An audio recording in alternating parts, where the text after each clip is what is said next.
पुरुष माने काहींकी कम हाइट्र झील प्रति अधिक आकर्षित हुअंती कारण करिबो आश्चर्य।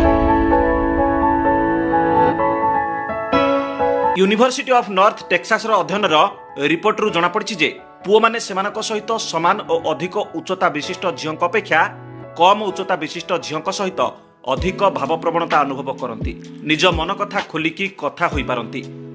छोट उच्चता झील माने पुओर छाती पर्यंत पहुंचती। एभली परिस्थिति से माने निज साथी को आलिंगन करने समय आराम अनुभव करती। से नहीं पुओ माने कम उच्चता झील को अधिक पसंद करती। विश्वास करा जाए जे कम उच्चता झील मान नेचर बा प्रकृति अति बहुत रोमांटिक होता है। से निज साथी को अधिक खुशी रखती एवं निज प्रेम भावना प्रकाश करिबारे सफल हुअंती। रोमांटिक प्रकृति सहित छोट उच्चता झील माने बहुत केयरिंग बा जत्नवान होइथांती। निज जीवन साथीर यथेष्ट जत्न नियंती। लंबा झील मानक तुलना रे छोट झील माने निज प्रेम संपर्क को अधिक गभीरतार सहित नियंती। रिपोर्ट अनुसार पुओ मानकु एभली झील पसंद आसीथाए जो मानक उच्चता कम थाए किंतु लंबा गोड़ होइथाए एवं फिगर भल थाए।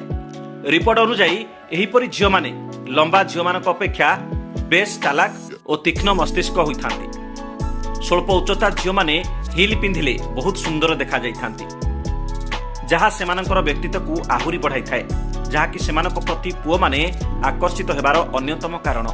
जेतेबेले जने पुओ कम उच्चता झील को आलिंगन करे सेतेबेले झीलटी पुओर बाहुरे संपूर्ण भावरे मिसी जाए, जहाँ द्वारा पुओ को कडलिंग करिबारे आनंद मिली थाए। एहा मध्य सेमानक संपर्क रे एक मजादार मुहूर्त जोड़ी थाए।